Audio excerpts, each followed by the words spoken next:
which is essentially your whole thing about option contracts, right? So we will basically focus on option contracts. Now I'm assuming, and I'm sure all of you out here know the basics of the option contract, so I really don't have to worry about talking about the basic stuff and all the option contract. But I would like to highlight one thing, and then before even I kind of pull up any of the slides, I just want to kind of highlight one important thing, and I'll spend a few minutes talking about that. We all know that option contracts are defined by 5 terms or 6 terms, whatever you want to call it. They're essentially fundamentally 5 terms: spot, strike, interest rate, time to maturity, and volatility. Now the issue is, if you look at it, your spot and interest rate are kind of linked up to the market. In other words, what we mean is that you cannot have a different choice of spot with respect to the market, because after all, the trade will actually happen at the market rate, and therefore there is only one value of the asset in the market. So to that extent, there is only one spot value, and there is absolutely no ambiguity in the value of the spot. Interest rate, interestingly, does have a little bit of ambiguity, but we can kind of get around that. But the ambiguity that can kind of come in the context of interest rate is interest rate constant? Because the most standard assumption that, as all of us know, in the Black-Scholes and therefore in terms of even the binomial tree, is that we assume interest rates to be constant. Now you can obviously question that argument: should interest rates be constant? Should we actually have a constant interest rate, and what does constant interest rate mean? The second part is easy, because when you say interest, we take a risk-free interest rate. Well, you can take any interest rate; it doesn't really matter. It doesn't have to make the risk-free interest rate. If you take some other interest rate which is risky, the problem is the applicability of the price will be a question, because you are the risk premium is individual. So therefore, to that extent, there might be a small difference in the pricing, and therefore the pricing may not apply to you. So effectively, what we argue is that we'll take the risk-free rate and then run it. Well, if you want to add a risk premium, well, wherever we have the R, just add the risk premium to the R, and then you'll get a very similar outcome. But that will be unique to the individual entity that you're talking about, not a generic framework. So that's okay. But the other part is the bigger question that comes in: when interest rate is the same. So if I just kind of intersperse this with the Black-Scholes assumption, one of the assumptions in Black-Scholes is that, or the last assumption, the set of 7 or 8 assumptions that exist, the last assumption out there is interest rates are constant and the same for all maturity. Now, this is something which is actually questionable. And in today's context, it is definitely highly questionable, because it is definitely not, well, one is the constancy part, the other is the part about it being same for all maturities. The way we work around that is to say, okay, we discard the second part of the thing. In today's context, everybody discards the second part of the thing, that it is same for all maturities. So what we do is we take an interest rate applicable to the maturity. So it's like taking the card rate of the bank, and you know that if you're taking a 3-month rate, if you're doing a 3-month investment, you have a 3-month rate, and if you're doing a 3-year investment, you have a 3-year rate.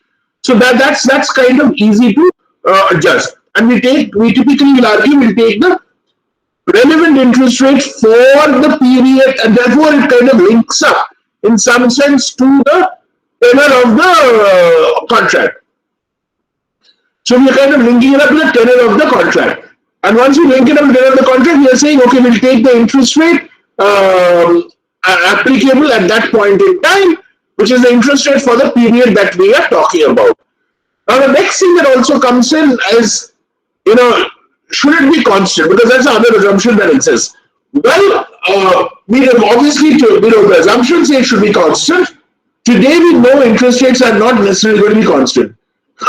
But what we say, or what we do, is this: that for a contract that you enter, or on a given day, at the point of time you're entering into the contract, you have an interest rate.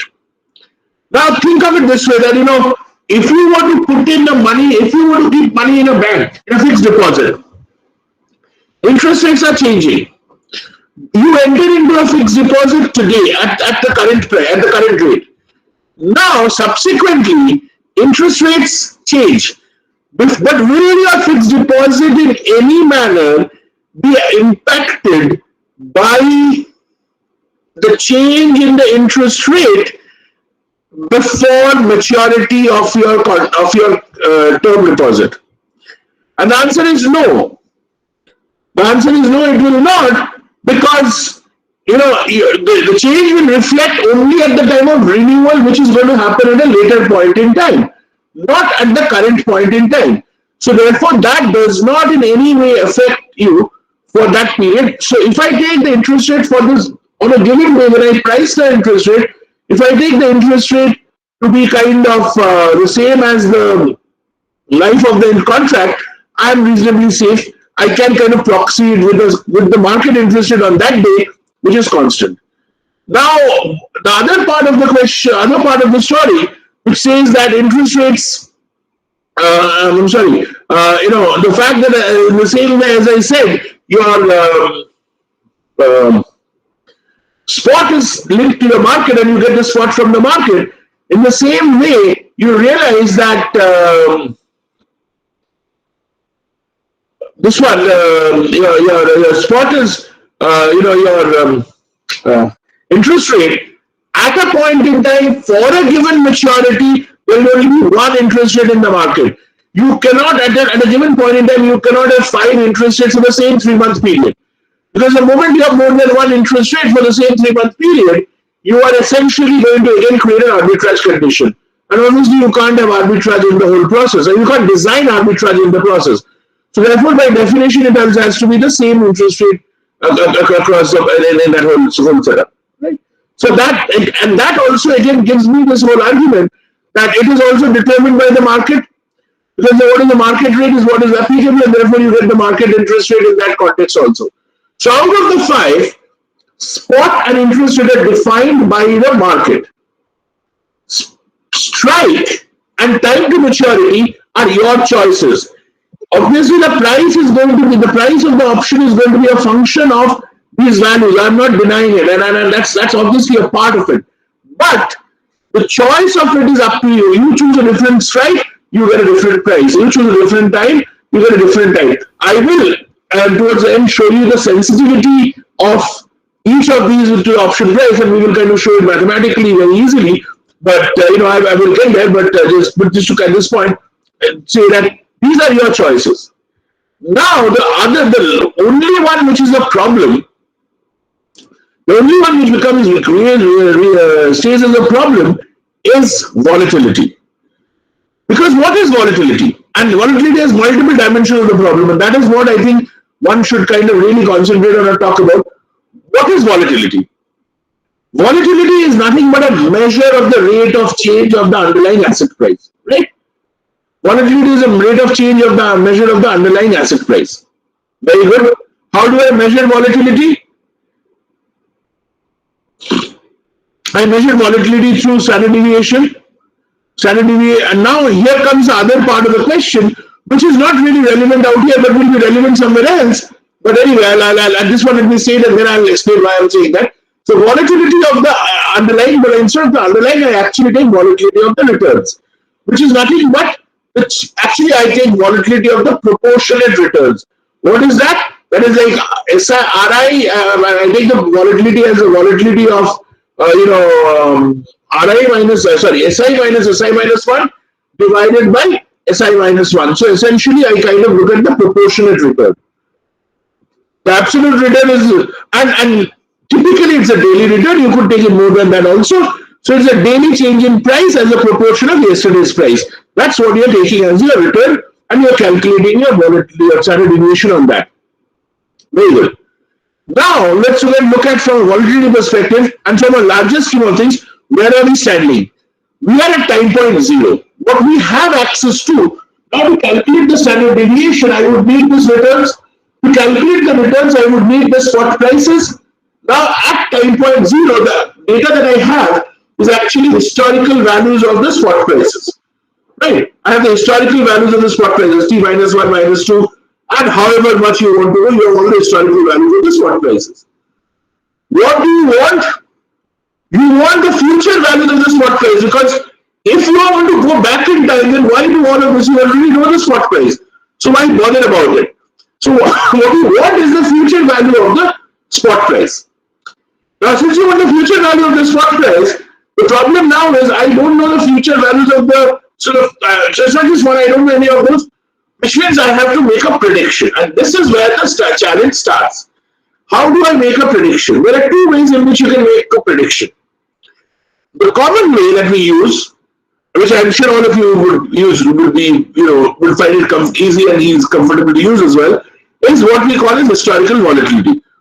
So what we assume is that we will calculate the volatility from the past data and apply that to the future under the assumption that the way the volatility moved in the past will be the same as the way the volatility will move in the future. And therefore, the impact that volatility had in the past is going to be the same that the impact that volatility will have in the future.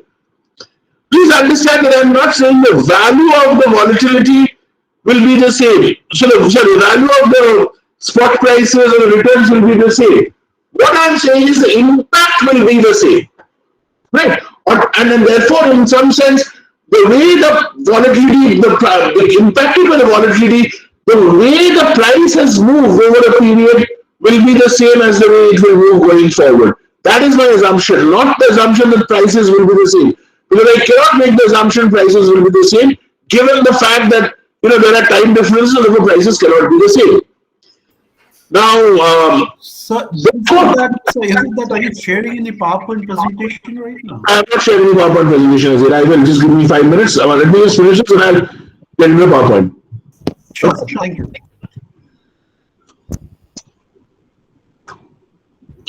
So the problem that now will happen is, with the volatility, the problem that now happens is, I have to use historical data to calculate this. Very good. I have historical data. Now, two or three problems come in.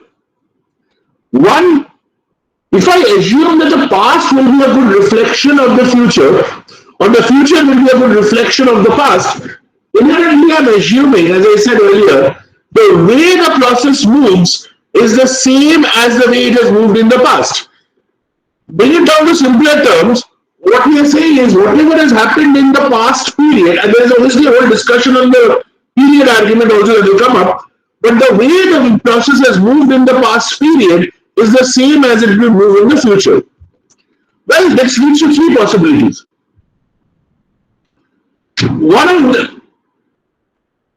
This leads basically to three possibilities.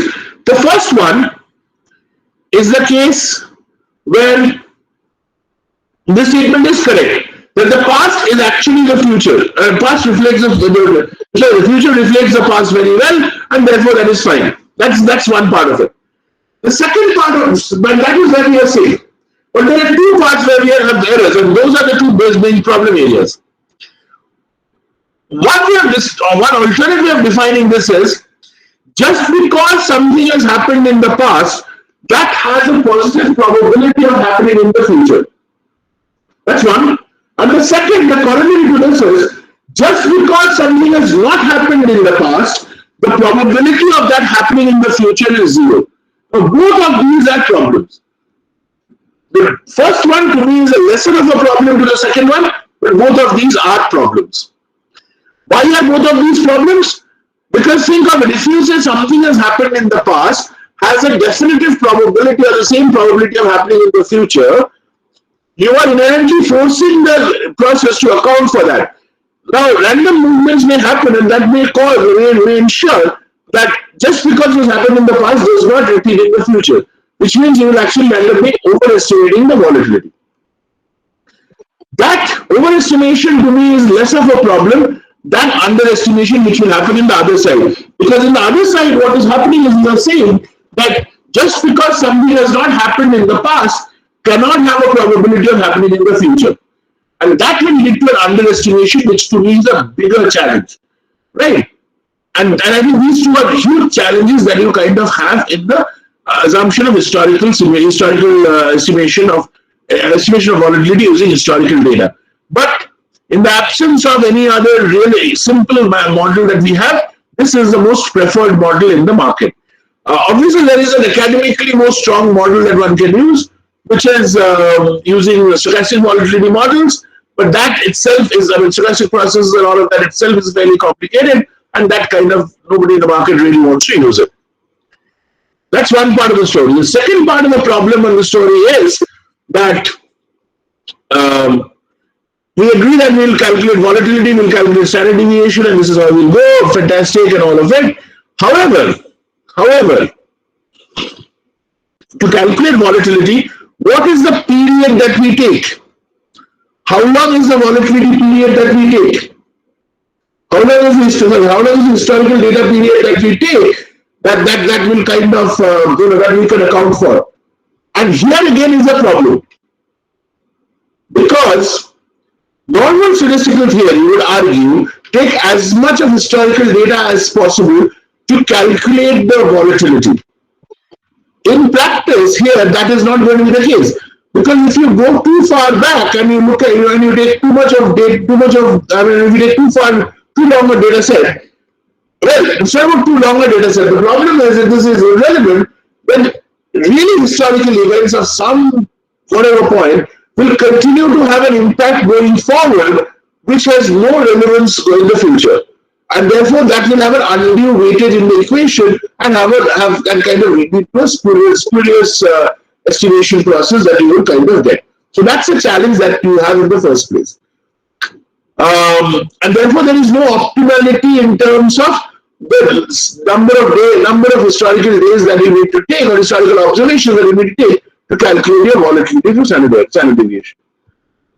The most common argument that we take is we go back the same number of days that we go forward. In other words, the historical period is the same as the amount of the data period that we want to project forward. Now, again, this does not come without a caveat. This comes with the caveat that yes, go back the same number of days as you want to come forward with a cap of 180 days. So there is no, basically what we are saying is that there is no point going off beyond 100, a historical data set of 180 days. Now this 180 days is not 180 calendar days, it is more of 180 trading days, which approximately, so if you take a year to have 250 trading days, you have 100, which is so 365 days, 365 calendar days results in 252 trading days. So 180 trading days will kind of result in something like about equivalent to about 300 calendar days, about 10 months kind of a thing is where it will kind of result in. Right? So this is 9.5, 10 months is where it will kind of result in. So but this is not theoretically proven. I do not have a mechanism to theoretically prove this. I do not know how. I mean, this has never been proven, and I don't think this can be proven. But why do we still use it? Because there has been a lot of work that has been done using empirical data, historical empirical data by this group led by Chris Brooks and all at the University of Reading, who've kind of come up with this. Not Chris Brooks, Carol Alexander. Chris Brooks is on the financial information. So Carol Alexander and has heads a group at University of Reading, where they have kind of really looked at a lot of these data across the world, and what they have come up with is basically an empirical observation, which shows that effectively in 9-10 months time, even if there is a volatility, even if there is an effect in the market, it kind of dies out. So data beyond that is not really relevant. Having said that, I would argue that please look at it with some kind of look at it with a little bit of caution, because this is empirically observed, not mathematically proven. Okay. The last bit on this on the volatility thing is also this argument that you want to, now obviously you do not want, we all know what outliers are, and we don't want outliers in our data, right? Nobody wants outliers in the data. So if you don't want outliers in the data, what do? The simple answer is drop the outliers from the data. Now that is very difficult to do in financial market data, and that is another challenge that you have. Why am I saying it's difficult to do? Because, yes, let's say there is an event that has happened which has caused the market to move, and therefore what you are observing is the impact of an event. Now, the event does not die out immediately. The event does not die out immediately. The effect of the event takes some time before it kind of dies out.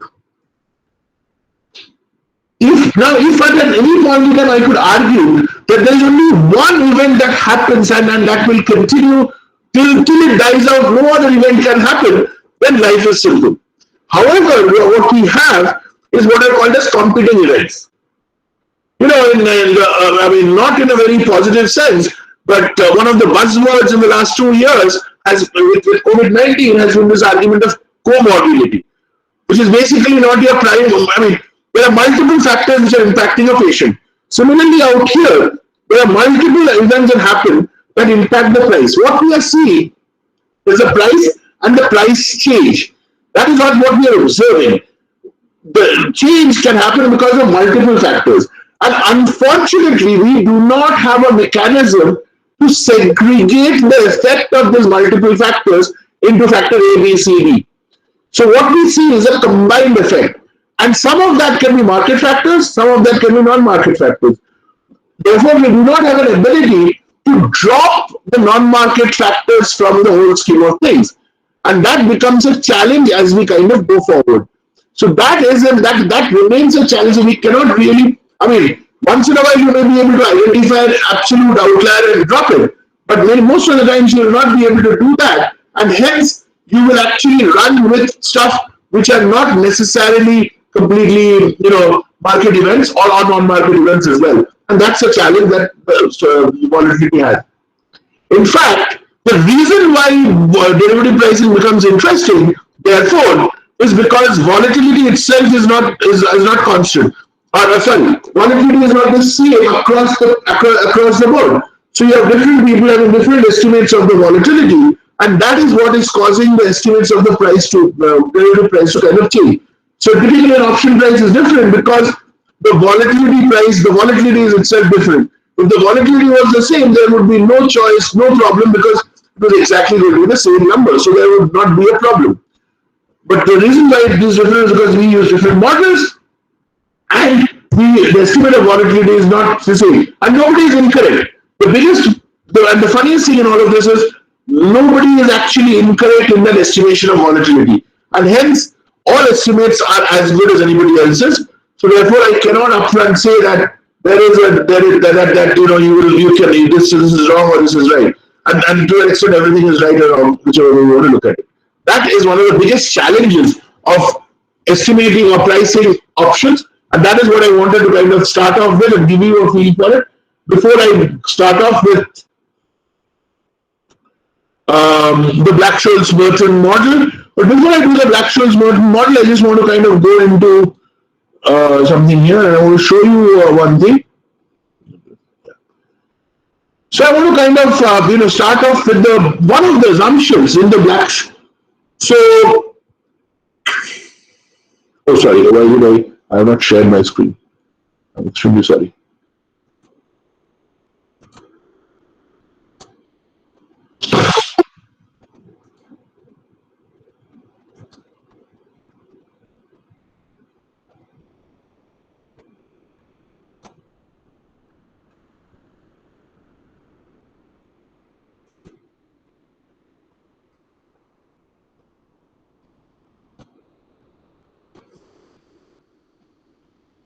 Okay.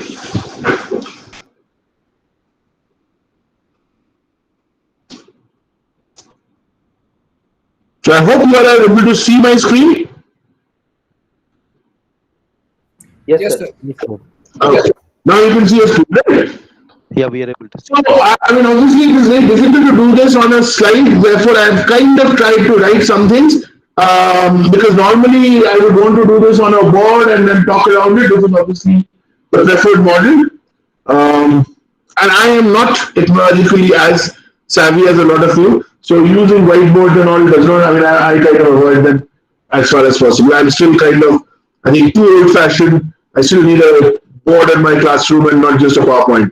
But anyway, I've tried to do something around here. So what I've done out here is to let me start with 111 because I want to show you something which kind of justifies one of the assumptions in the Black-Scholes model, which we kind of simply argue and say that the underlying spot price distribution is log normal. So I want to first justify why the log normality and then use the log normality to kind of go and show you how to price the Black-Scholes, how to kind of look at the Black-Scholes and you know, then look at the Black-Scholes equation to look at the sensitivity. And then time permitting, we'll try to spend a few minutes on the binomial tree. But the binomial tree is relatively easy, so I think I'll try to focus on this side. This is a little more understanding because binomial tree is fundamentally numerical. You all understand it, it's kind of relatively easy to look at.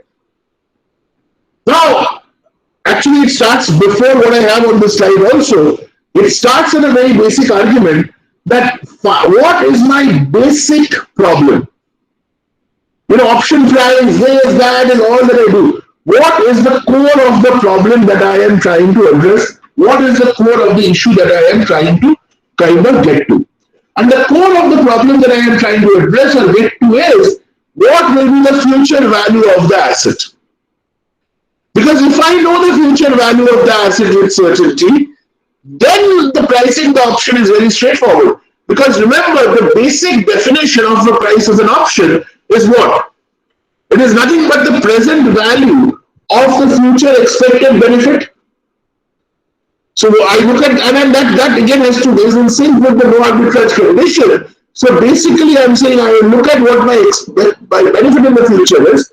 Obviously I would not know what my exact benefit is because the price is not yet materialized.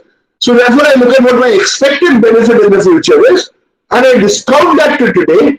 You know, I got just one possibility to expected benefit.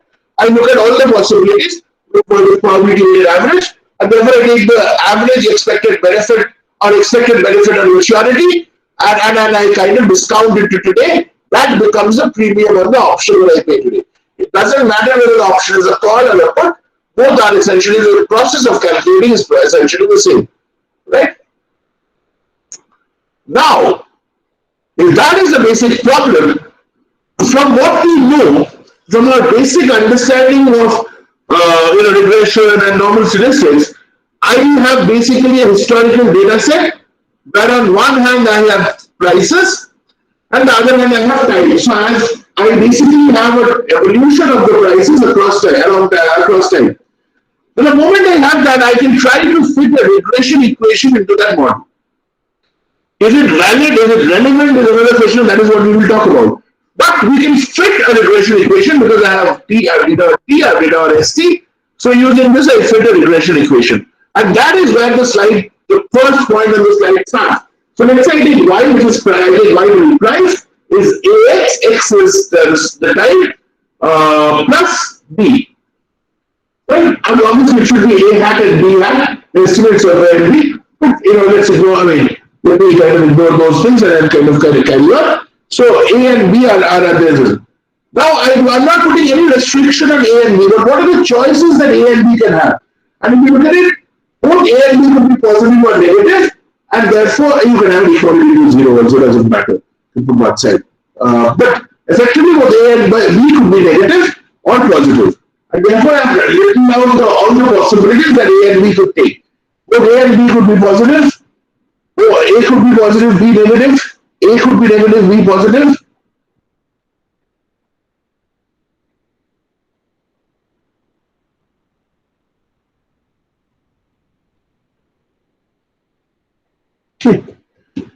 Now, if you look at the top four, I have those.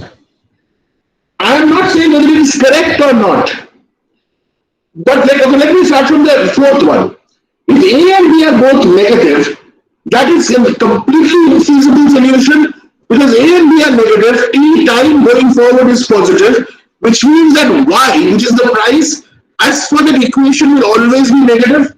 However, price as for the equation being negative does not really make any sense. But what does price being negative essentially imply? That is infeasible and completely ridiculous. So the last one is an infeasible solution. The other two which I've highlighted in red are also infeasible, where you can get parts where it is feasible, but there are also parts where it's going to be infeasible. So it's going to be infeasible in parts and feasible in parts. But then, depending on the size of A and B, you cannot really use that in any realistic manner. So these three kind of vanish or cannot be talked about. Well, the first one at least gives you positive values of the price going forward. To that extent, it is feasible. I'm not saying it's correct. Please don't equate it to being correct. I'm saying it is going to be feasible. Right? That is a feasible solution. So let's look at this. Now what happens? Why is AX plus B? A and B are positive. T is increasing, or T is time, or X is time, I'm sorry. This function becomes a monotonically increasing function in time. Because you see, as time increases, both A and B are positive. Therefore, Y1 will always be, sorry, Y2 will be more than Y1. So it will be Y3, Y2, Y3 will be more than Y2 and so on. And if time remains constant, the worst case that can happen is an equality. If time remains constant, Y1 will be equal to Y2. Which is fine because that does not violate my monotonicity argument. So I have a scenario where price is monotonically increasing. Now in practice, will that hold? The answer is no, because price does not increase monotonically. Price does change direction every now and then. So if the price is going up, at some point the price will turn around and start coming down. Or if the price is going down, at some point the price will turn around and kind of start moving up. Right? So therefore, that this has a problem of the monotonicity, and we need to, but at the same time, it is a feasible proposition, so we need to address about that. Now let's go back into a distribution. So to do that, I'll come back to the distribution assumption in a minute. To do that, therefore, what we do is we add a random term to this equation. So if you look at this, I'll kind of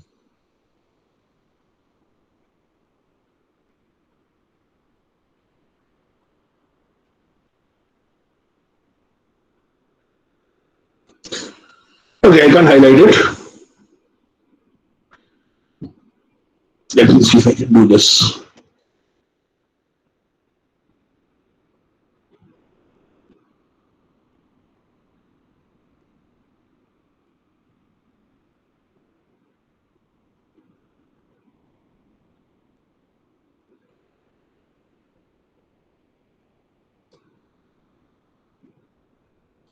So as you can see, I am adding a random term. Now, what will be this random term is what I want to also I'll come to define. So this random term is basically AT plus some B times, so constant plus AT plus some B times random term, or you can have, so the notations are not matching perfectly, but I had some random term out there, and this random term can take both positive and negative values. So as long as it can take negative values, which means what? The direction can change, and therefore I can kind of account for it. That is what we want to kind of account for. Now, if I look at so before I go forward and before the normality assumption, okay, let's look at the normality assumption and let's look at why it will not work also. Now, STI is S0, I know I want to find out ST. Obviously, one very simple way would be, which is also part of the regression argument, because remember the error distribution and regression equation is normal. So what I assume, I try to say, okay, let me assume normality of the spot price, normality of S naught, not spot price. I call the variable as ST as normally distributed with some even some variance. Now, if I take the minimum of ST, if ST is normal, then the minimum of ST is minus infinity, the maximum of ST is plus infinity. And if I now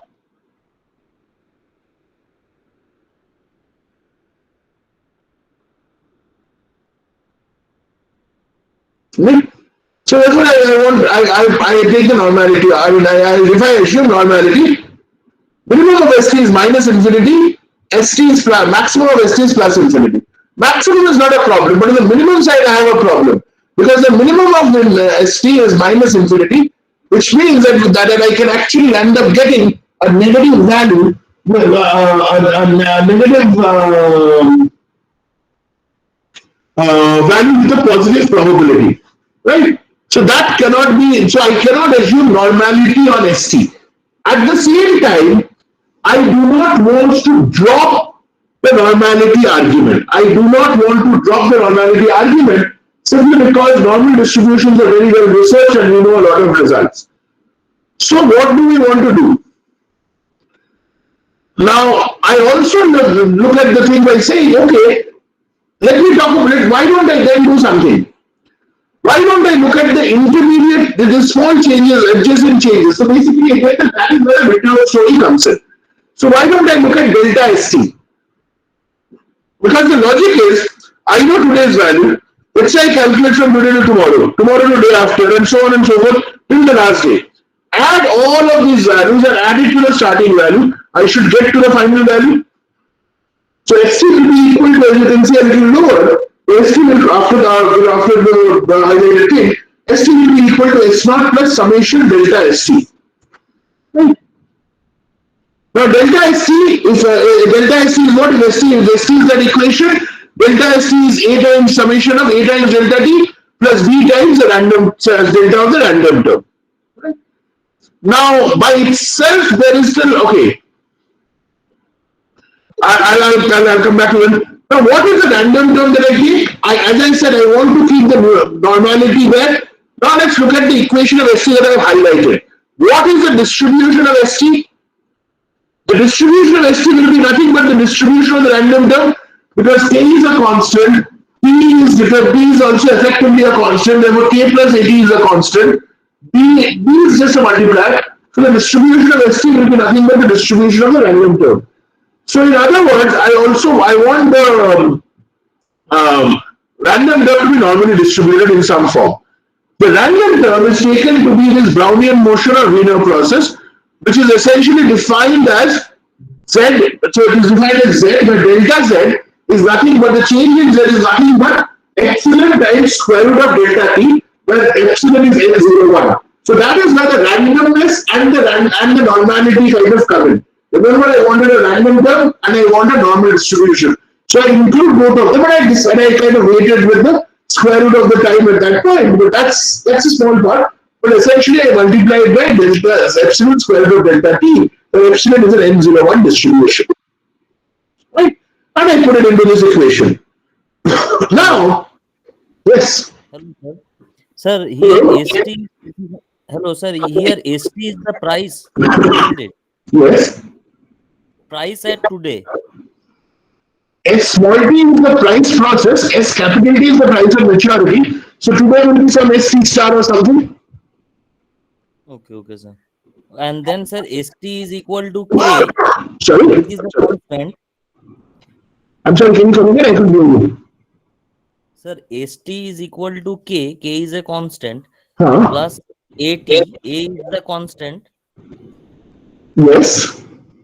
And T is the variable, that is the time. Yes, but what is the distribution of time? Yes. Plus B is the random term. No, B is not a random term. B is a multiplier. Error term. No, B is a multiplier. Okay. You can take B to be 1, doesn't matter. You can take a random term. Just get B out there as a, because in the Black-Scholes framework, I'll replace B by sigma. Sigma times a random term. So just get B out there. You can take B to be 1 also, doesn't matter. Okay, sir.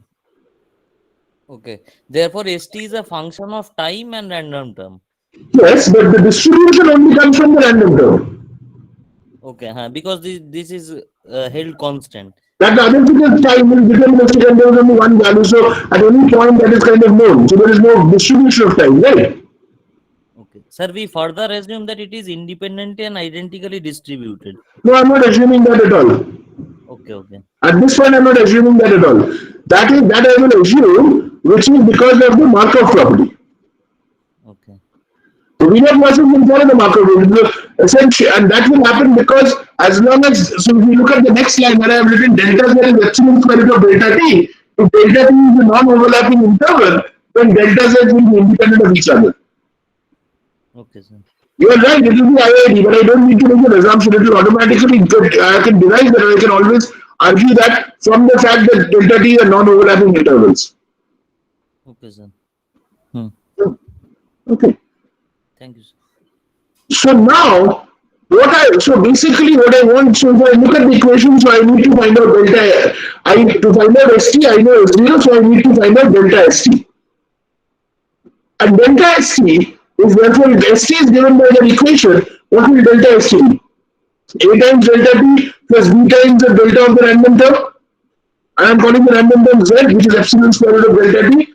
Sorry, epsilon square root of T. And therefore, delta Z is epsilon square root of delta T. So A plus BZ is what I get. Right? So the change in function is ST is the change in the impact of the change in time and the change in the random term. The change in the random term is where the negativity comes in from, or the change in direction comes in. What we assume is normality on this change on delta ST, which is inherently what we are assuming is normality on the return. Because after delta ST is the change in ST, it is nothing but the return, and therefore we are assuming normality on the return. However, if the point is, there is a small problem if I assume normality on delta ST itself. Because if I'm not assuming normality of delta ST, but the definition of delta ST. If I get delta ST to be ST minus ST minus 1, the problem is that ST minus ST minus 1 could be negative, and summation, and more importantly, summation delta ST could be negative and more negative than S0 itself. And therefore, my ST would actually turn negative again, which is ridiculous. So to avoid that, what we do is we take a proportionate return. The proportionate return will take care of that problem by limiting the downside. So what we take is ST minus 1 divided by ST minus 1. Or in other words, if we take the log function, it is log of ST. So, sorry, forget the log function, or it is essentially return becomes ST by ST minus 1, today's value by yesterday's value minus 1. That is what your return is, the geometric return effectively. And if you take the log, only the first term comes in. Now, there is also a rationale to kind of apply that out here. So now instead of taking delta ST as simply A delta T plus B delta Z, I'm going to take delta ST. So, okay, the problem of that will happen, even if things are constant. So if I take the return to be constant, the absolute value of the return to be constant, what will happen is, let's say the current asset price is 100 and your return is 10. So as a percentage, your return is 10%, but I'm holding the return constant, not return percentage. And to show the fallacy of the argument. Right? Tomorrow price goes to 200, your return therefore still remains 10, and therefore as a percentage, your return drops to 5%. Similarly, when price drops to 50, your return as a percentage increases from 10% to 20%. A return decreasing or increasing is not a problem, but it is decreasing or increasing exactly the opposite way. When the underlying asset price goes up, your return should be going up. When the underlying asset price goes down, your return should be going down. But what you are getting if you keep return to be constant is that exactly the opposite of that. To take care of this fallacy, we say, okay, we'll keep return percent or the change in percentage change in return as constant. The moment we say the percentage return, percentage change in return, it has the absolute return will then have to be a function of some benchmark, and we say the benchmark is the current spot. So therefore, if you say now, if the return is 10% and return price today is 100, therefore your absolute return is 10. Price goes to 200, your absolute return goes to 20, and price goes to 50, your absolute return goes down to 5. Well, I don't know whether 5, 10, 20 are going to be correct or not, but at least it demonstrates an acceptable, theoretically acceptable approach in terms of looking at that. So that means that at all points, my delta ST will also be a function of the current value of ST. So therefore, if you look below, somewhere after also assume rate of return constant, you see delta ST is A ST delta T plus B ST delta Z, which effectively now divide both sides by ST, you'll end up getting delta ST over ST is A dz dt plus B dz. But I don't care about this, I'm interested in this S capital T. So let me kind of integrate this. So in the integrate, I need to convert it in continuous time. So delta ST over ST continuous time is going to be written down as dST over ST. And if I integrate dST over ST into 0 to T, I'll get log of ST minus log of S naught on the left hand side. On the right hand side, this is where also a challenge comes in. A times dt when I integrate it, I will get A times capital D. Problem is the dz term is not integrable. In the standard Riemann or Riemann-Stieltjes integral that we are using, dz is not integrable, which is why you see I've written kept it as d times integral dz. Right, and at this, I mean, let me highlight one part and then I'll go back to the dz part. So log of st can therefore be written down as log of s naught is known, therefore log of s naught is known. Take it to the other side, so log of s naught plus at, this is a constant plus b times integral dz, right? Which is nothing but a constant plus b times integral dz. Okay. Now, so that's what the equation is. Now, if I look at the distribution of st, the log of st, so now if I look at now I know the equation of s log of st. Yes, I have an integrator about there, but I know the equation of log of st. What is the distribution of log of st? Constant has no distribution. dz is normally distributed because rho is epsilon square root of delta t, and then the integral is done in the effectively a summation module. So that will also have a distribution of normal distribution. So if I apply the normal distribution argument, what do I get? I end up getting log of st follows the normal distribution with some mean and some variance. But and therefore when I look at the minimum of log of st, I get minus infinity. But I'm not really interested in the minimum of log of st. So what do I then do? I then convert it into st. How do I convert it? Remember, e to the power of log of st is nothing but st. So minimum of e to the power of log of st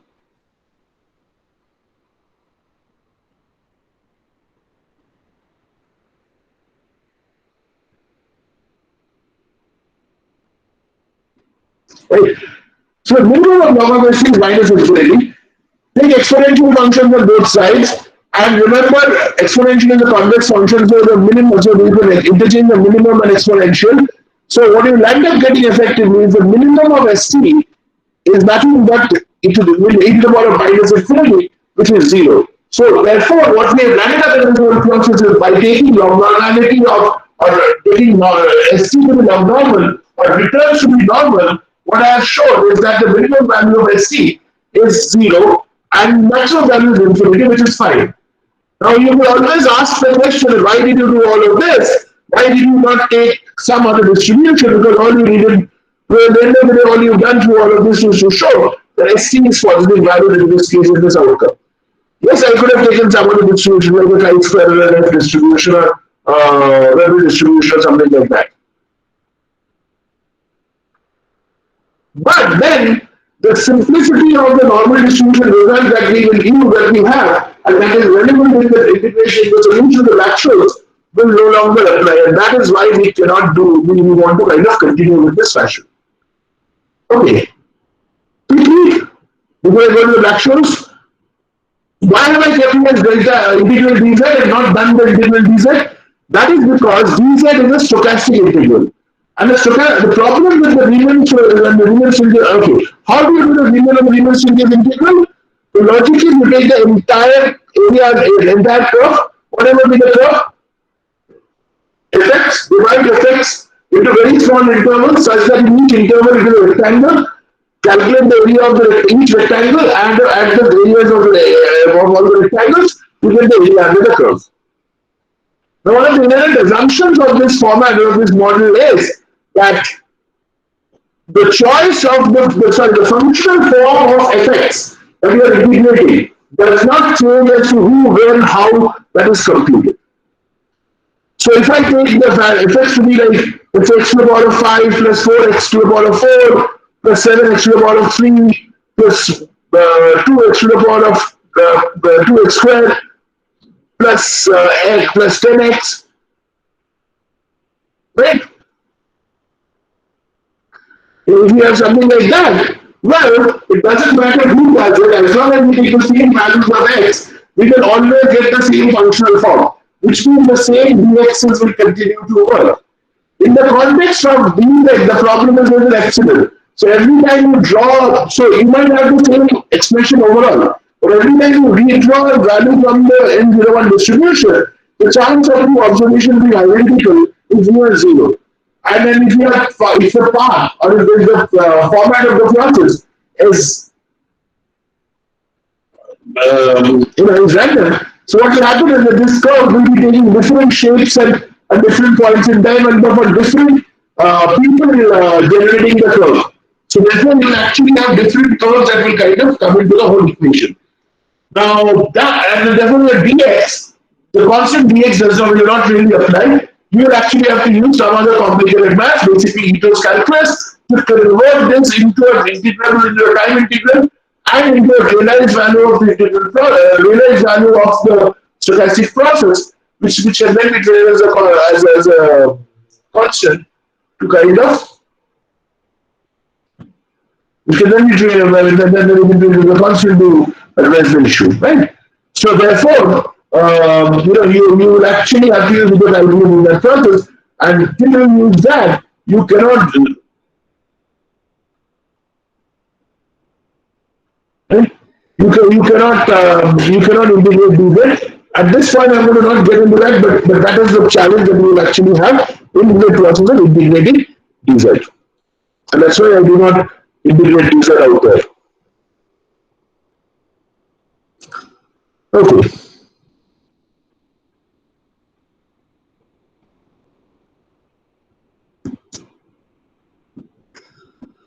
Okay. Using this background, let me move on to the Black-Scholes merchant pricing model. Well, the log normality of the stock price essentially gets me this argument that log of ST, if you look at the second one, which is the same as the first one, is now normally distributed. Oh, I forgot to say one thing, that in the Black-Scholes model, remember my normal equation, therefore I took the dxt was axt dt plus bxt sigma z, sorry, delta z. Take A to be mu and B to be sigma. What are these? What is mu and sigma? Mu is the long-term drift rate of the underlying asset. So there is a long-term drift rate of the underlying asset. Mu is the long-term drift rate of the underlying asset. Right?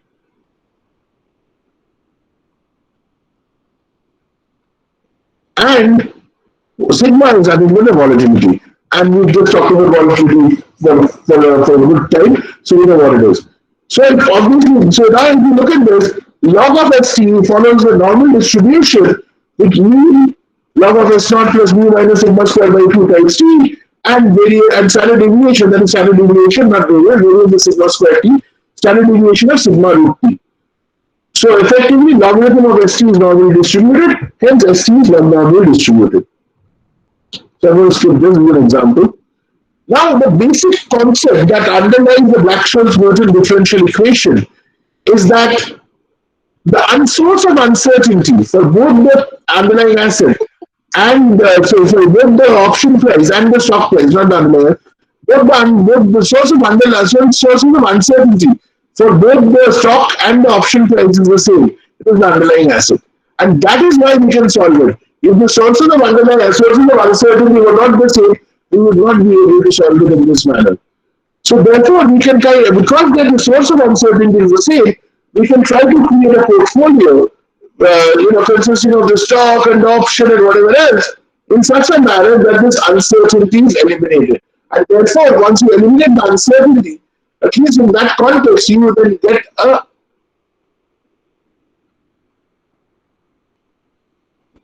you can then kind of get you can ignore that. What we also assume in that whole point is that the portfolio is instantaneously riskless and must instantaneously therefore earn the riskless rate.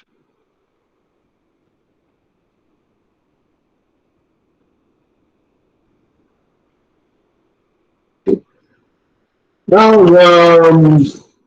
this is what will then subsequently do Black-Scholes differential equation, price differential equation. So these are the assumptions of your Black-Scholes price differential of Black-Scholes and independently by Merton also. So as you can see, the top equation is the same as the one that I had, except now that I have mu as dt plus sigma as dz.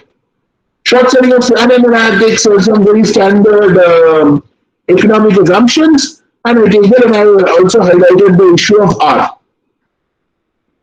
Now there is this whole derivation of Black-Scholes that is there, which one can kind of show. if there is interest, I'll quickly run through it, but if there is interest, do stop me, then I will discuss it in more detail. Otherwise, I'll talk about the application side. So I have this three times here, the delta S is therefore delta U plus delta U delta T plus U is delta T plus sigma is delta Z. I take delta F. So this is where the ETOS calculus and ETOS number comes in change like that. I take a function F. I take a derivative security F depending on the spot price and the time, so depending on S and T. And then if I apply the ETOS lemma, what I get is the second equation, which is a partial derivative of F with respect to S mu S plus del F del S del F del T, and then so on and so forth. Now what we, and obviously F is ST, del F del T, and then in this case there is no T. So therefore effective del F del T will kind of go to 0. But anyway, that is the equation in F. So when I have delta S, so if I mu S del F del S, at least F is whatever F you take, F is taken to be a function of that. You can easily kind of get that to be. So you take delta F as log of S. Therefore, del F del T is 0, and you can get the whole equation. What you do is, what you then do is you say, okay, let me buy one, let me look at the bot also. The general convention is sell, but that doesn't matter. I mean, so let me trade on one derivative contract. I'm not defining what the derivative contract at this point is. Let us define one derivative, let us sell one derivative contract and buy an equivalent number of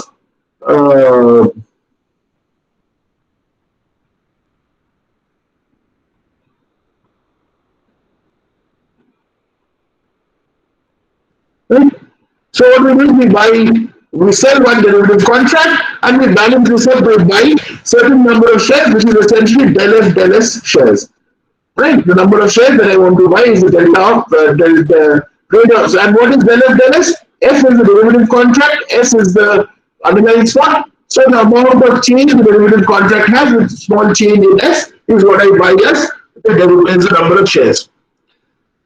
The value of the port, now I take the today's portfolio therefore, remember pi, I've shorted a derivative contract, which means minus F, plus I have bought del F del S shares at the current price S, so I get del F del S into S. If I take a small interval of time delta T, what is the change in the value of the portfolio? My F will change to delta F. Del F del S, the holding size does not change, but the price changes to del S. So delta pi becomes equal to this. Now if I take this, what is delta F? Delta F can be taken out of this equation, the second equation out here. Go and plug it in this equation, and what you will end up getting if you start simplifying is that you get minus del F del T minus del square by minus half del square F del S square, sigma square S square times delta T. Interestingly, what do you see? The Z term, which was the random term, the del Z term, which was the random term, has vanished or has cancelled out. So effectively, the change in portfolio, while the portfolio is random, what Forex nonsense, the change in the portfolio value is now independent of the random term. It's essentially a certain term that happens, moves along with time. Also, if the portfolio return is R, let's say the portfolio return is R, so delta pi has to be equal to nothing but R pi delta T, because what is the value of pi 1? Pi, I mean, at the value 5.1, it is pi into 1 plus R.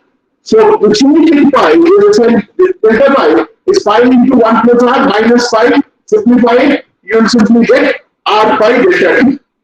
When you substitute for delta F and delta S in these equations, and what you end up getting is this equation, which is the Black-Scholes-Merton differential equation. Not Metron, I'm sorry, it's a typo. It's not Metron, it's Merton differential equation. We get the Black-Scholes-Merton differential equation.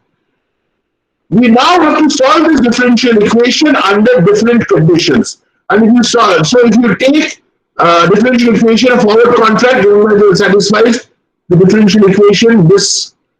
What we also now need to talk about is how I need to define what my F is. So if I define my F to be the call option, which means what?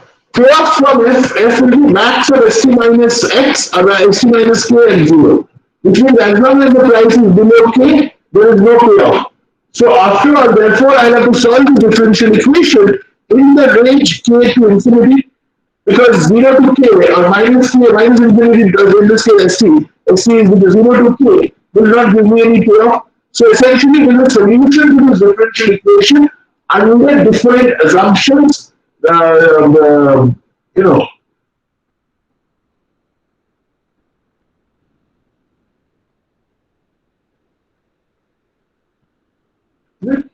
So therefore, I can solve this. Now, when I say I can solve this, it is solvable, but it is not a trivial solution. It takes a fair amount of effort to kind of go through this. But using Kolmogorov backward, Kolmogorov forward differential, forward conditions, and Kolmogorov backward conditions, for primarily the forward Kolmogorov equations, one can kind of simplify that and therefore solve it to kind of calculate the value of the call option price and the put option price therefore. Now, one quick thing, and I want to kind of tell you why that happens, and then we'll go with that. And because this is an implication, you see, in the original equation we had mu. Subsequently, mu, as you will see, okay, let me show you the. So the process is straightforward. The process is that you assume that the expected return from the stock price is a risk-free rate. You therefore use that to calculate the expected payoff on maturity, and therefore from the option, and then you discount that today to calculate the present value of the option. Now, what we will see based on that is the fact that if you solve this equation, this is what we get, and this all of us know, you all know very well.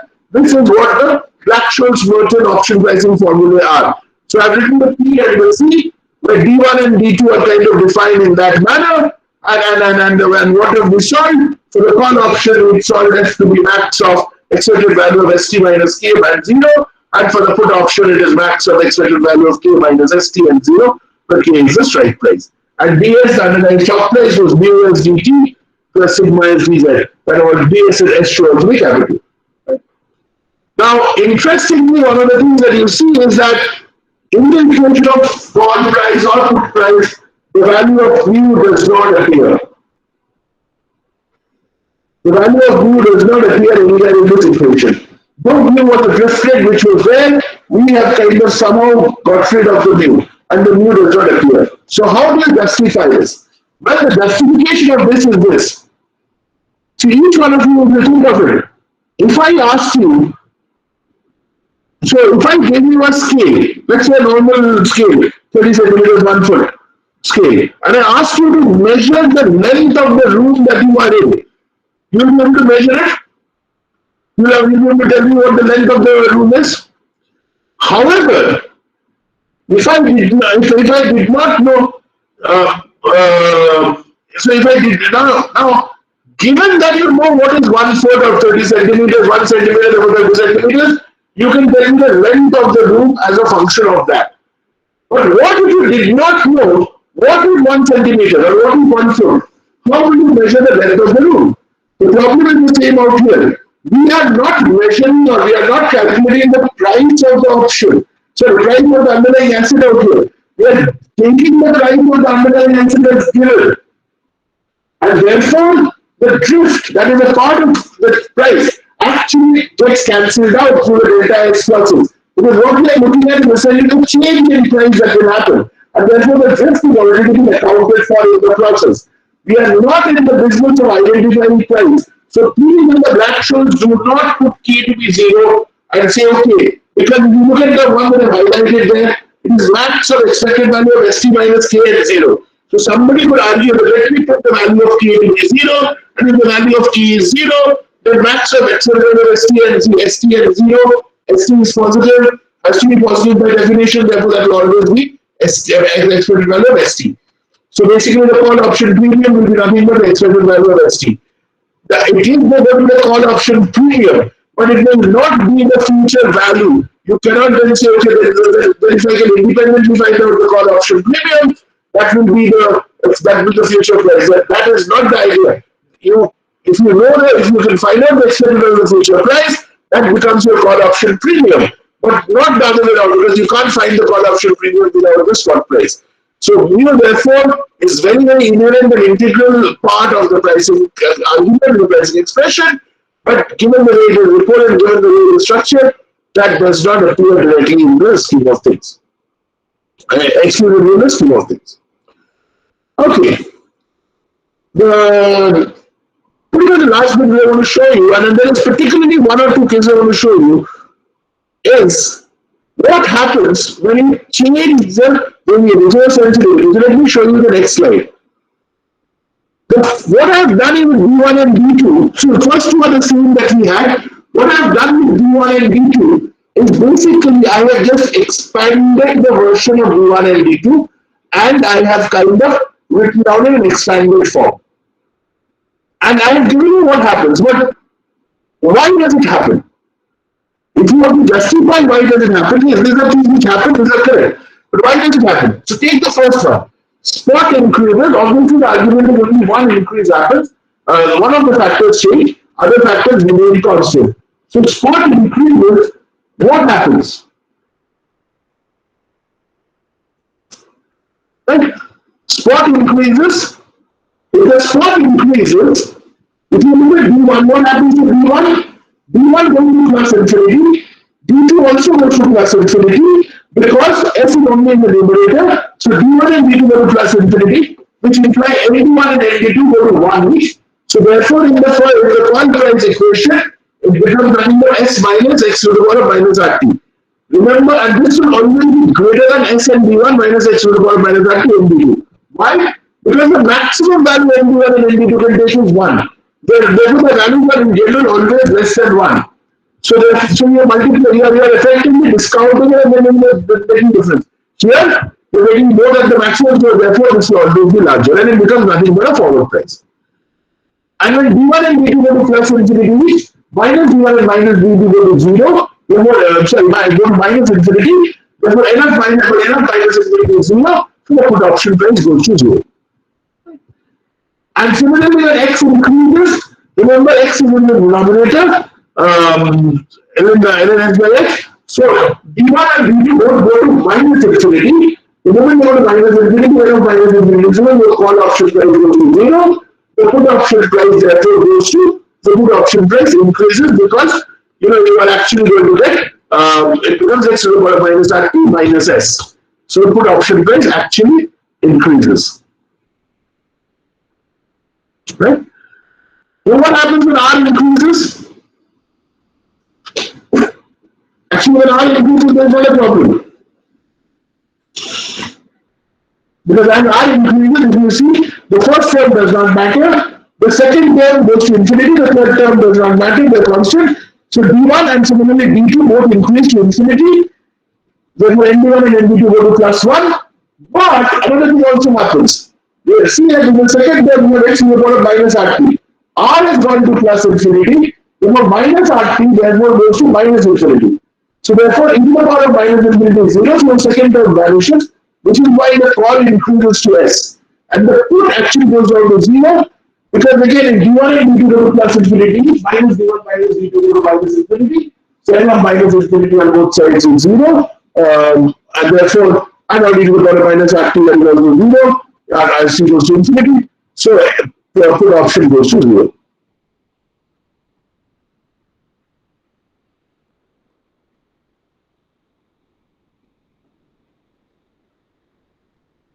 Right? What happens when sigma increases? When sigma increases, that is simple. When the first one goes to 0, remember there is a denominator. The second term also goes to 0 because it makes the denominator. But the third term goes to infinity. And therefore D1 goes to plus infinity, D2 goes to minus infinity. If D1 goes to plus infinity, then ND1 goes to 1, ND2 goes to minus infinity. So ND2 to minus infinity, then ND2 goes to 0. And therefore you see the call price also increases. And call price increases to S. Right? Because ND2 goes to 0. And the put price, what happens? The put price also increases. The maximum goes, so D1 is 1 to plus infinity and D2 minus infinity, opposite interchange that. So n of minus D1 goes to 0, so the second term vanishes. N of minus D2 goes to 1, so the call increases to S, the put increases to x in the power of minus RT. In other words, as sigma increases at the peak of sigma, the value of the call price will be as high as the value of the stock itself, and the put price will be as high as the present value of the strike price. Now, what happens when T increases? And I'll give you a minute or half a minute to kind of think about it before I give you the answer. I give you the answer, but how do I justify the answer? As T increases, how do I say that call increases that call because and that is the reason of doing this. Because if you look at this, here it would be straightforward. As T increases, because now actually you have a problem here if I take this format. And that is why I've expanded it a little because in this format, see if you look at the B1 as T increases, B1 and the T in the numerator and root T in the denominator. So you get simplified, you get a root T in the numerator, T increases, and therefore B1 goes to infinity. If you look at D2, D2 is B1 minus sigma root T. So T increases, B1 goes to infinity, minus sigma root T also goes to infinity. So you have a problem of infinity minus infinity. What is infinity minus infinity? Is infinity minus infinity a valid term at all?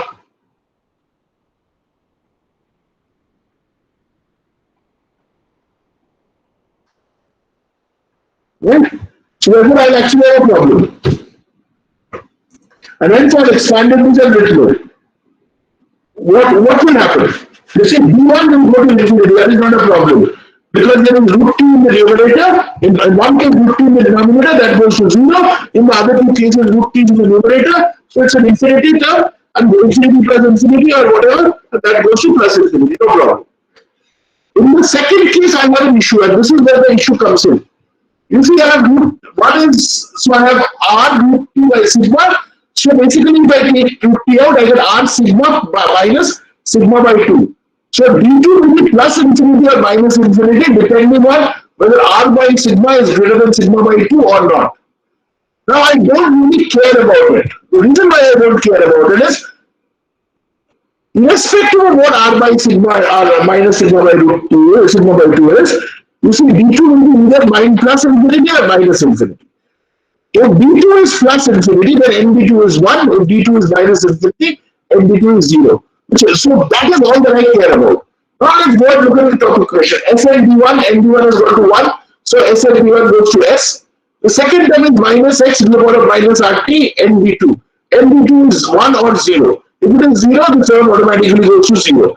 If it is 1, then what happens? See, you are multiplying it by e to the power of minus RT, but T has gone to infinity. So e to the power of minus infinity is 0. You are multiplying 0 with finite term, so that term goes to 0. Then the call increases to S. What happens when put? You see, D1 has gone to plus infinity. Therefore, MD minus D1 has gone to minus infinity. So S and minus D1 goes to 0. The second term vanishes. The first term, what happens? Again, ND2, D2 has gone to plus or minus infinity. So minus D2 has gone to minus or plus infinity. So again, ND2 is either 0 or 1. But again, you are multiplying the e to the power of minus RT, the T has gone to minus infinity. So e to the power of minus infinity is 0. So the put option price goes to 0. So that is the other sensitivity argument that typically comes in, and that you can show that this is how the change in the parameters of the option prices happen as you kind of keep on changing these values in that fashion. Right? Okay, let me, like in the previous session, I have about 15 minutes. I'll end the slideshow for a second and I'll actually stop sharing to see if you guys have any questions or you want to discuss anything. If not, we will actually, I'll go back and I'll go over, I can talk a little bit about implied wall and all that. But if you don't have any questions and discuss anything, we have about 15 minutes, so I thought I'll use the 15 minutes for that. So please go ahead if you have anything. Anybody?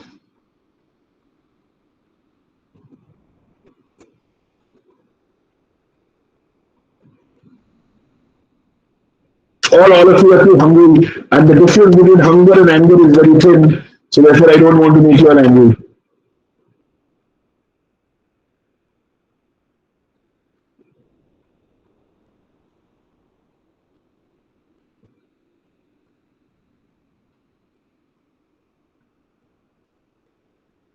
So, Amit, is there any questions? Or should I just continue or should we stop?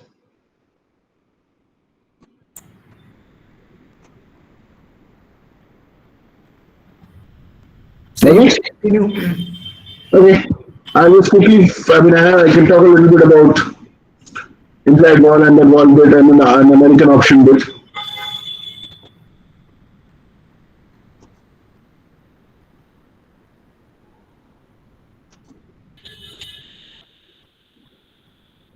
Okay. Now, one of the utilities of the black swans is, honestly, black swans is a lot of challenges, a lot of assumptions of constancy and all of that I said. But one of the utility of the black swans is that I can kind of use, because it's a closed form equation, I can use it backwards. Which means what? I can kind of calculate what is called as the implied wall. And the website down there kind of tells you what that the implied wall for Indian data can be found out. But essentially what we are doing is we are actually using one equation, one unknown story. We are taking the price of the option as known, and then therefore we are computing, we are inverting the equation to find out the value of sigma, the volatility. Now it's a chicken and egg scenario, please understand, because if you start with volatility, to get the price, you need to start with volatility. So if you already estimated volatility, what is the point of looking at implied volatility? One question, that's something that people can ask. Well, there are two rationales for having implied volatility. One is obviously for the small investor, the small player who does not have the ability or the wherewithal and is not equipped to estimate volatility, does not understand the nuances and all of that, and therefore basically says, okay, I will take what the players in the market are giving me, and I will kind of use that as an estimate of what. Before that, I should also say one more line. The advantage with volatility is, please remember, we are computing the volatility, we are using volatility, we are using volatility of the underlying asset, we are not using volatility of the option. The option is not the underlying asset. If the option is the underlying asset, then we use the option volatility. But to price an option, we always have an underlying and we are calculating the volatility of the underlying asset. Why am I stressing on this? The reason I'm stressing on this is simple. Because it's the volatility of the underlying asset, and if I can find out the volatility of the underlying asset, even if I want to price a different option, a different kind of a structure or whatever, I can easily do it because what have I done? I have kind of changed. I have an underlying asset. I put a certain structure on top of it. Tomorrow I can change that to a different structure, but the underlying asset remaining the same. The volatility will also remain the same. That is where the advantage of that type of comes in. Right? Now, the challenge of doing this, and then the other thing is, the other advantage that so many times traders also use this who have the ability to estimate the volatility. Because again, as I said, there is no true estimate of volatility. There is really no true estimate of the volatility. The volatility that I compute is based on certain set of assumptions. What would implied volatility do? Implied volatility will give me an idea of what is the volatility that the other players in the market are using. Obviously, it stems from the fact that an option with that, some option with this underlying has to be trading in the market. Now, there are other challenges because there are noise that comes in, but some assumption that this underlying asset is being used by somebody or some option to be fully taken inward. Now, practically, there are some challenges of using implied wall because what happens is that I have an estimate. So, I can use implied wall to cross check how good my estimate is with the market data. That is something I can do. But again, I don't know whether the market data is correct or not. It is like saying, when people in the market are there, they probably are correct and I let me kind of check it. But there is no proof of that. Number one.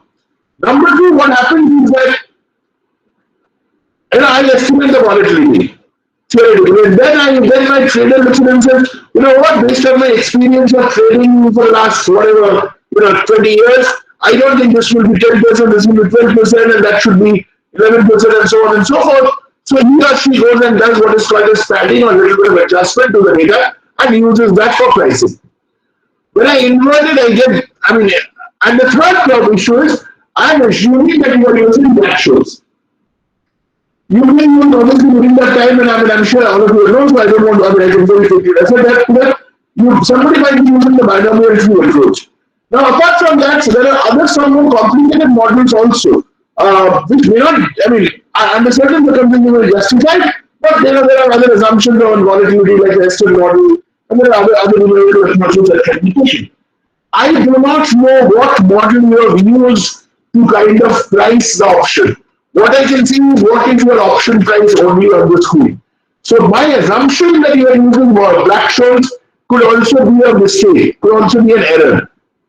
But short of that, if I assume that I can use volatility in that sense, then so if I assume that all of us are using Black-Scholes, then this will give me an estimate of the volatility that will be used in the market.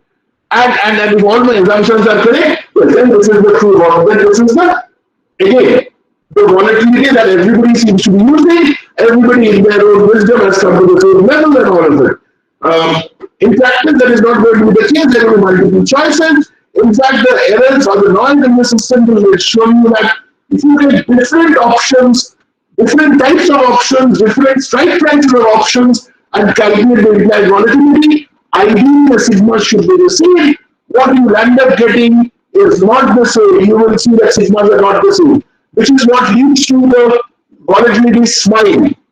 Realize that, in a pure theoretical world, if you invert the Black-Scholes price, your expectation, and if you plot the Black-Scholes price, the implied volatility of a given option on a given asset, but computed at different strike prices. So for different strike prices, if I computed the implied vol, this should be a straight line. Because after all, volatility is constant, volatility is the underlying asset, so therefore volatility should be a straight line. In practice, what you will get is some kind of a smile, some kind of a curve below the line, which the volatility will be the least at the money levels, and you will see that the variation from the Black-Scholes volatility, implied volatility, and the actual observed implied volatility will be the maximum at the money level and the minimum at the deep in the money and deep out of the money levels.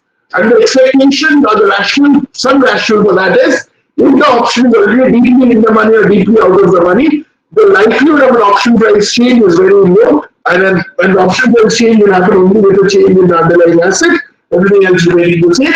When it is very high or very low prices, relative to the strike price, the likelihood of a change and therefore resulting in a price change is actually very low, and hence you kind of mimic the values very closely. If you are at the money level, your possibility of going on either side, therefore causing the option to be in the money or out of the money is much, much higher, and hence you see in reality the probability, the volatility to be, the variation to be significantly high. Now, this does has its own challenges, but this is something again people are empirically trying to justify in that fashion. Finally, while I did say it is one equation, one unknown, and therefore you can simply invert the equation, in practice it is not that straightforward. It is not that straightforward to invert the equation. What you will end up doing is you will actually end up doing a trial and error method or some numerical approach to kind of solve this problem. We talked about historical volatility, so let me not talk about it. Just quickly, a couple of things. In terms of volatility, one other thing, volatility is typically much greater when the market is open than when it is closed, and therefore volatility for most of the time is not measured in trading days, but in calendar days. So when you want to convert it into, but for reporting purposes, you will have to convert it into trading days per annum. So therefore, volatility per trading day into the number of trading days, which is approximately 252, or the square root of the number of trading days, because of the standard deviation argument, the square root of 252 is what we do to kind of quote the volatility per annum. Now, can I account for dividends? One of the assumptions in the Black-Scholes model is that I cannot account for dividends. Like I did for futures contracts or forward contracts, I can as long as I know the dividend value. So what can I do? I can kind of take the present value of the dividend, subtract it from the current spot price, and then on the adjusted, and then use the Black-Scholes to price the option on the adjusted stock price, keeping everything else to be the same. This again is based on the same logic that on the payment of the dividend, on the day dividend is paid, the price will drop exactly by the same amount, as the dividend amount, and therefore that is what we're taking out. In reality, this may actually be different, and therefore you might actually have some differences.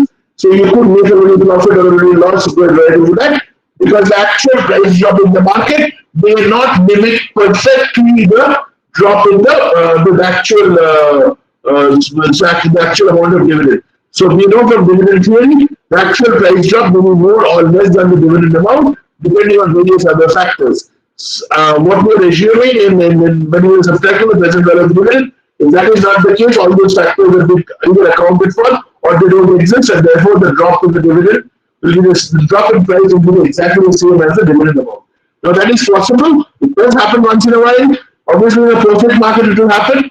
But the fact that it may not happen is also something that one has to be mindful of and account for it accordingly. Okay. This is the last two slides that I wanted to show you. Now, if it is an American call on a dividend-paying stock, should I exercise early? Obviously, I haven't talked about that, but again, I don't have the time to talk about that also. All of us know that we can calculate the American option using a binomial tree. The question is there a way to decide whether it's optimal to exercise American call early? On a non-dividend paying stock, it should never be exercised early. That can be easily shown, and that is because by not exercising early, you are not losing anything, you are retaining all the rights in any case, and therefore, if it is a non-dividend paying stock, the value of the expectation is with a positive interest rate, the stock price should be increasing, so you should try to garner as much of the opportunity as possible, and hence you should hold it until maturity. On a dividend paying stock, you should only exercise immediately. You can consider exercising it immediately prior to exit date. When you can say practically impossible to implement, because you see, while in the market the dividend and all is there, the price adjustment happens earlier. The price adjustment happens immediately on the announcement, which is a random announcement date. So therefore, because there is record date and all that happened, effectively the price adjustment happens immediately on the announcement part of it. So therefore, you will not, unless you know when the announcement is happening in practice, you will not be able to make use of that. Now, if there are multiple dividends, dividend exercise is sometimes optimal. I will not say is optimal only if this holds that the strike price into 1 minus into the R by Ti minus Ti minus Ti plus 1 minus Ti. This is basically the time gap between the two consequent dividends. If the dividend value is more than this amount, then only exercise. If the dividend value is less than this amount, do not exercise. Even if even if you know the exercise, even if you know the dividend date, there is no point exercising. It is better off holding on. But yes, if the dividend is more than the dividend amount is more than that, then you can obviously potentially think about an exercise possibility. Okay. Let me kind of stop with that. I think I just have. Let me stop with that, and we'll get back to you all. So I'm exactly at 1:15, but I'm okay for if you have any questions, I'm ready to take a few questions if you want any.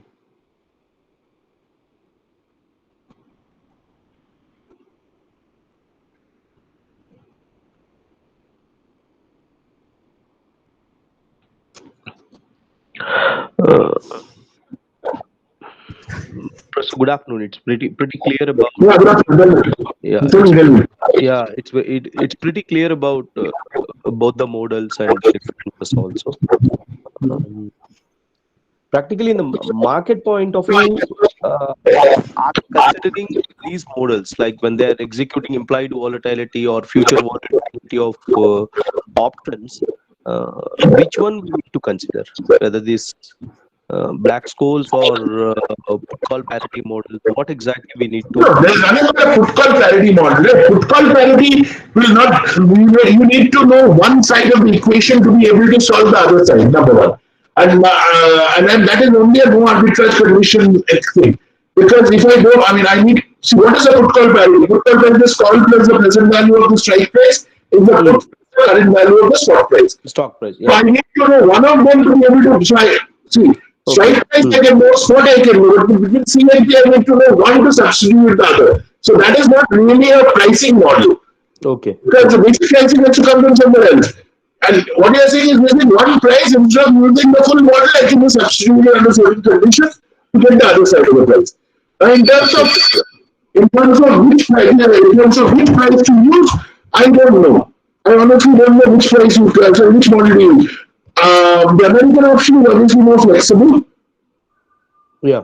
Sorry, the binomial tree is not a very good option. What I meant is the binomial tree is obviously a lot more flexible because you can account for a lot of things.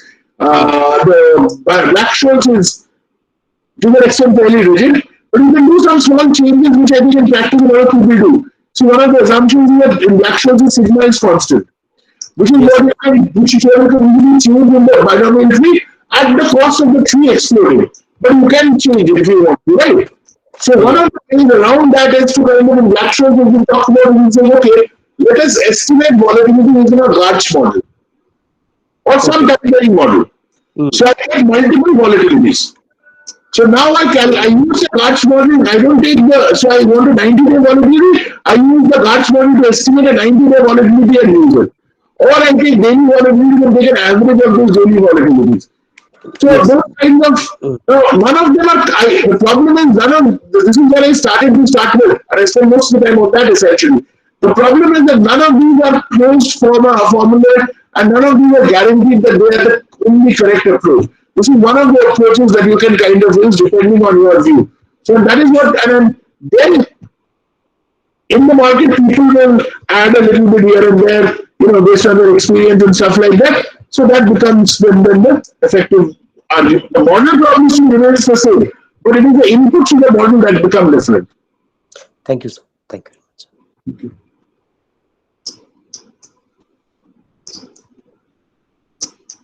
Okay. Anything else?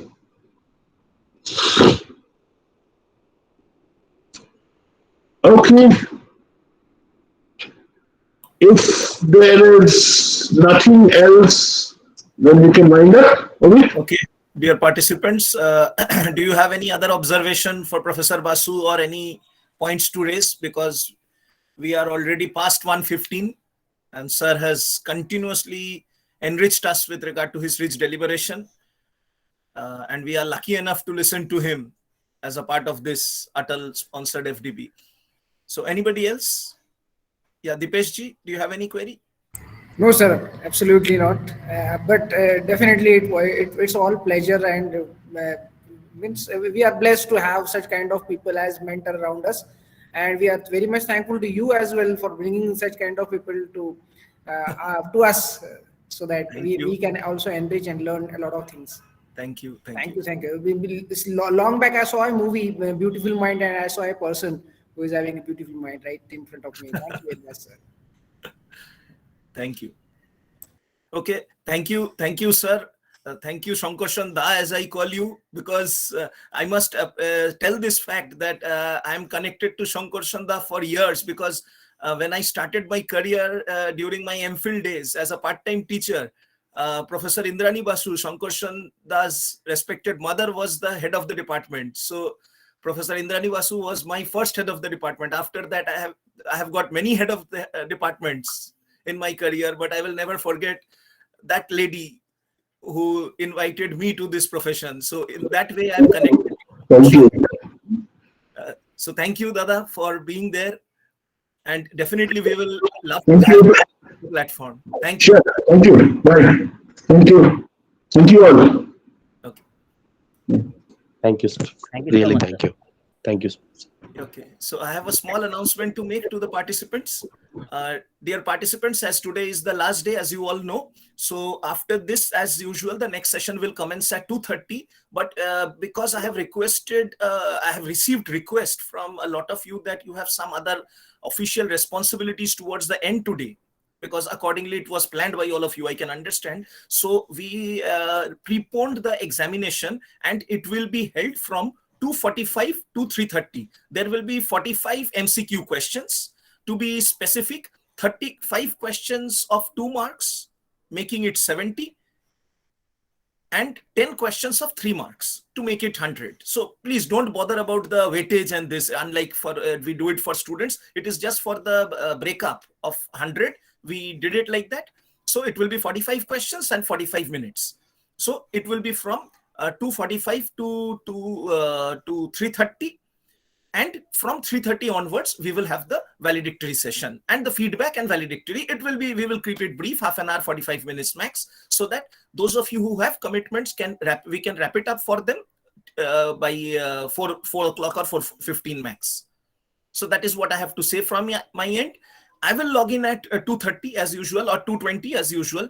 You are most welcome to join, because I want a few feedback from you with regard to yesterday's discussion, in very interesting interactive discussion which we had, which we can have for close to half an hour, say up to 2:45, when the exam paper will be, the test will be made open to all of you. So just to get a few feedback and how we should proceed, because I am very serious that we should proceed with the project that we promised to take with each other's cooperation. That's it from my side. If any of you have any query, you can just ask that. Otherwise, we break for lunch. I hope it is clear to all of you. Then, namaskar. So we break for the session. So we will catch up at 2:20 onwards. Excuse me, sir. Mr. Abhishek? Yeah, tell me. Yes, sir. Let me know. We have to meet again 2:30 for the test. 2:30, as I mentioned, sir, you asked in the WhatsApp group, I guess. So as I mentioned, the session will be open from 2:20 as usual. We will start small discussions, and from 2:45, the test link will be given to you at 2:45 sharp. Sure. Thank you, sir. Thanks a lot. From 2:35 to 3:30. Sure. Thank you. Yeah. Thank you. Thank you, Professor. Thank you, sir. So we are ending the session now. Okay.